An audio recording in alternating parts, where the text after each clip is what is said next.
Bonjour chers frères et sœurs, je vous salue, vous qui aimez l'histoire. Alors, je voudrais parler des forces spéciales en Afrique traditionnelle. Oui. Aujourd'hui, quand on entend parler des forces spéciales des armées actuelles, au sein des armées actuelles, dans différents pays, on a l'impression que c'est une chose nouvelle, les forces spéciales. Mais qu'est-ce qu'une force spéciale? C'est une unité qui, au sein d'une armée ou d'un ensemble d'armées, a un rôle spécifique à jouer. Quand on dit c'est spécial, c'est que c'est particulier. C'est tout, c'est ce que ça veut dire. Mais je veux dire que les forces spéciales existaient dans l'Afrique traditionnelle. Donc, ce n'est pas une chose nouvelle pour nous les Africains. Ce n'est pas une chose nouvelle en Afrique. Nos ancêtres africains avaient développé au sein de leurs armées des forces spéciales. Et je vais montrer en quoi. En Éthiopie, il y avait des forces spéciales. Dans le royaume d'Éthiopie, il y avait des forces spéciales. Il y avait des unités combattantes qui utilisaient des lions pour combattre. Ils utilisaient des lions dressés, des lions apprivoisés pour combattre. D'ailleurs, l'utilisation de lions pour combattre, c'est l'Éthiopie seule qui a conçu cela. Il n'en existe pas ailleurs. Et puis, toujours en Éthiopie, il y avait des forces spéciales maintenant qui utilisaient des éléphants dressés et apprivoisés pour combattre. Certes, en Inde et dans certains pays de l'Asie du Sud-Est, on a vu aussi l'utilisation d'éléphants pour combattre. Mais c'était combien d'éléphants? Mais en tout cas, en Éthiopie, c'était des unités entières d'utilisation d'éléphants pour combattre. D'ailleurs, il y a un épisode qui est dans le Coran, dont le Coran parle, on a appelé cela les hommes de l'éléphant. En fait, ça a trait aux Éthiopiens qui ont dominé la péninsule arabique. Notamment, Abraha était vice-roi dans la péninsule arabique au nom du roi d'Éthiopie. Vous voyez, Abraha.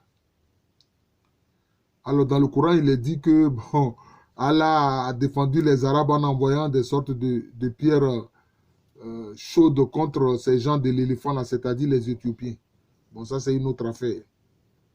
Donc, il y avait des unités spéciales en Éthiopie qui combattaient avec des lions et avec des éléphants. D'ailleurs, quand l'Italie fasciste de Mussolini, de Benito Mussolini, a attaqué l'Éthiopie, ces unités combattantes avec des lions existaient toujours. Mais les gens ont utilisé des armes chimiques. Hein? L'Italie fasciste a utilisé des armes chimiques contre les Éthiopiens. Bon.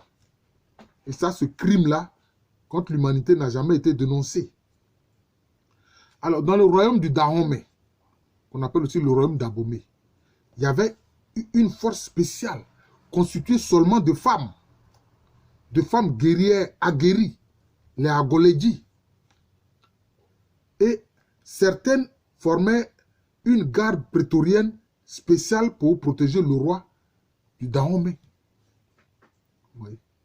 C'était comme ça. Et ces femmes guerrières-là, que quelquefois les gens ont appelées improprement Amazones, non, il ne faut pas les appeler Amazones, ça n'a rien à voir avec les Amazones de la Grèce antique. Parce que les Amazones de la Grèce antique étaient révoltées contre les maltraitances des êtres, des hommes. Vous voyez, ils étaient révoltés contre les maltraitances des hommes. Donc, ils se sont mis à part pour former comme une société de femmes à part qui combattaient les hommes. Ça, ce n'est pas ça.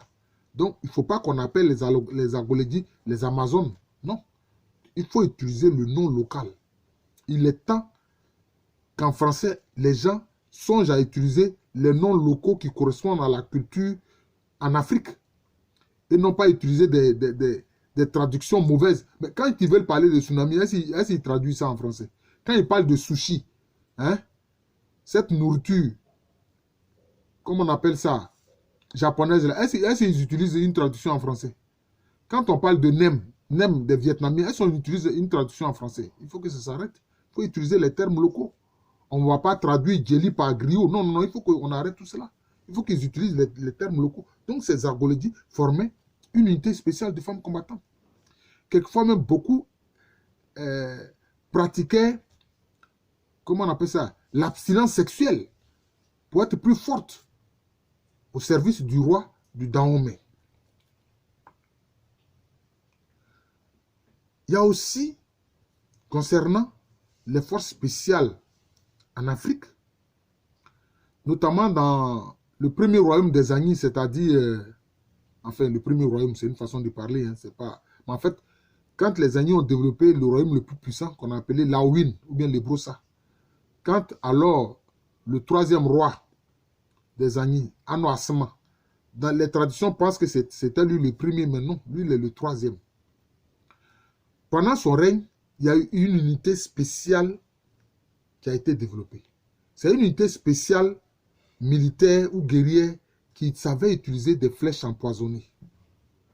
Leur spécialité, c'était les flèches empoisonnées. Alors qu'il y avait des fusils, bon, il y avait des unités de fusiliers, ça je vais en parler. Mais, ils étaient des spécialistes des flèches empoisonnées. Et dans la guerre qui a commencé entre Laouin ou les Brossa contre l'Ashanti autour de 1714-1715, mais les sources hollandaises montrent que ces unités Agnis qui utilisent les flèches empoisonnées ont fait beaucoup de dégâts au sein des Ashanti. Beaucoup de dégâts. Parce qu'il suffit seulement que la flèche te blesse légèrement, c'est fini. Le poison commence à faire son effet. C'était comme ça.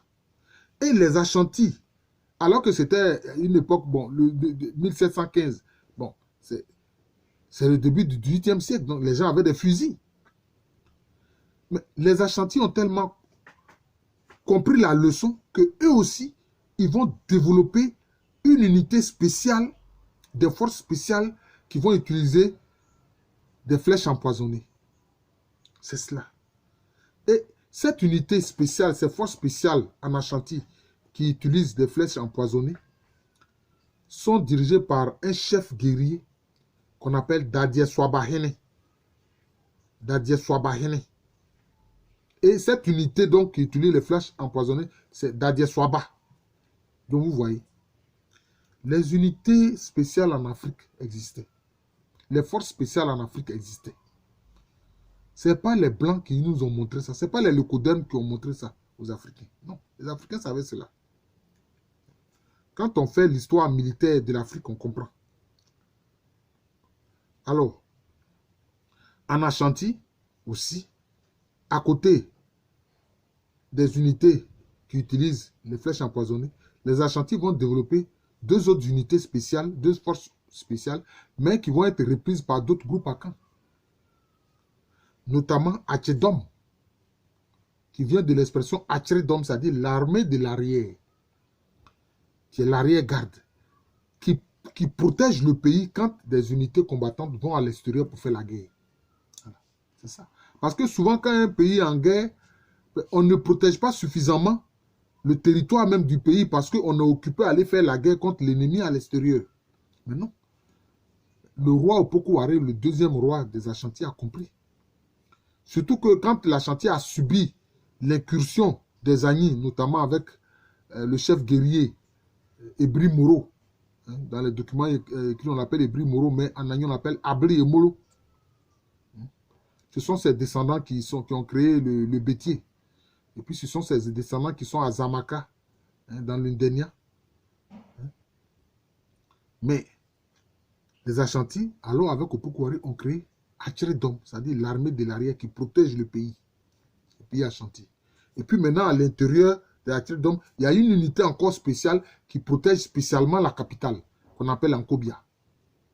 Là, Ankobia, c'est-à-dire tu ne vas nulle part. C'est un terme qui veut dire Kunko Bibia, tu ne vas nulle part. Vous voyez. Nos ancêtres africains ont créé des forces spéciales. Voilà, créé des forces spéciales. On sait par exemple que chez les peuples sénoufos, chez les sénoufos, bon, parce qu'il y a plusieurs sous-groupes sénoufos, hein, certains avaient des unités combattantes qui savaient utiliser les abeilles. Utiliser les abeilles et les orienter contre l'ennemi, contre l'armée ennemie. Les sénoufos savaient faire cela. Vous voyez. Donc c'était une force spéciale qui savait utiliser les abeilles pour combattre. Utiliser les abeilles pour combattre. Mais vous imaginez, si un terrain de combat, il y a des unités qui savent utiliser les abeilles et qui les orientent contre l'armée ennemie qui est en face. Mais vous imaginez quels dégâts ça peut faire? Mais les gens peuvent fuir, laisser sur place leurs canons et leurs armes. Vous voyez? Nos ancêtres savaient faire tout cela. Nous n'avons pas à avoir de complexe devant les leucodermes, non. Chez les Zoulous, hein, avec Chaka, bon, leur stratégie, c'est que sur le terrain, quand ils combattent, ils forment, les unités forment comme, je peux dire, les cornes d'un taureau. Voilà, les cornes d'un taureau.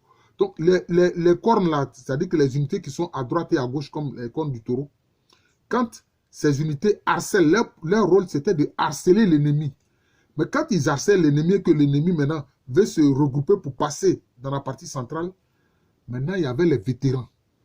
Les vétérans formaient une unité spéciale. Quand vous attendez vétérans, ça dit que c'est des gens qui sont vraiment entraînés, qui sont doués, qui sont expérimentés. Alors, ce sont les vétérans maintenant qui éliminent, hein, les guerriers ennemis. Voilà. C'était ce que les unités, les forces spéciales, les vétérans, hein, chez les Zoulous faisaient. Voilà. C'est comme ça. Mais avec l'introduction des armes à feu, par exemple chez les Akans vont former des unités spéciales qui savaient manier avec dextérité les fusils.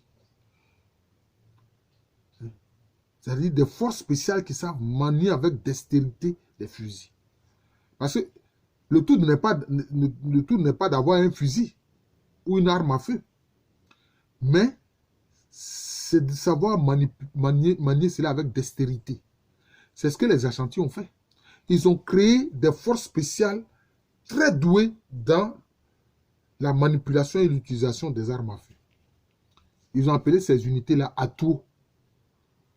Atuo qui vient de l'expression Tuo, c'est-à-dire l'arme à feu. Voilà. Les Indiens disent Tui et tout, ou bien Tui. Voilà. Et donc, les Ashantis ont créé des armes, des unités spéciales. Des unités spéciales qui savaient manier avec dextérité les armes à feu. Que ce soit les fusils, les mousquets, etc. Voilà. Donc, j'ai voulu faire cette brève vidéo-là pour dire à mes frères africains, parce que il faut qu'on connaisse l'histoire de l'Afrique. Quand certains découvrent une ou deux de mes vidéos, ils me disent, mais professeur, bon, est-ce que tu ne peux pas parler de tel sujet, est-ce que tu ne peux pas parler de tel autre sujet? Je dis, mais j'ai fait près de 550 vidéos d'histoire qui parlent de l'histoire de l'Afrique. Bon, il y a quelques vidéos qui concernent quand même l'histoire des Européens, du Japon, de la Chine, etc., d'autres sujets. Mais la plupart, ce sont des sujets d'histoire africaine. Donc, quand vous ouvrez cette chaîne YouTube de moi, professeur en entier, Alou Kwame René, ou bien Kwame René Alou, cliquez sur mon image, ma photo là. Hein, vous allez voir se dérouler devant vous l'entièreté des vidéos. Ou bien vous allez sur la playlist. Sur la playlist, même là, il y a près de 580 vidéos. Hein.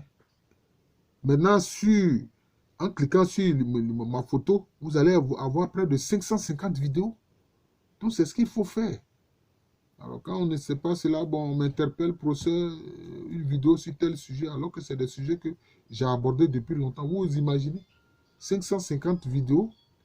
Est-ce que je peux me rappeler de tous les titres? Mais souvent, je sais que j'ai fait une vidéo sur tel sujet. Voilà. Donc, je vous remercie. Je suis le professeur Alou Kwame René. Aujourd'hui, hier, aujourd'hui, j'ai un peu une pause sur les soutenances de thèse. Ça reprend demain. Et ce sera ainsi jusqu'au 31. Hein. Ce sera ainsi jusqu'à la fin du mois de mars. Voilà. Voilà, c'est une course pour les soutenances. Je vous remercie. Donc, j'enseigne à l'université Flusot-Boigny. Une université qui est à Abidjan. C'est en Côte d'Ivoire, un pays situé en Afrique de l'Ouest. Merci encore et bonne journée.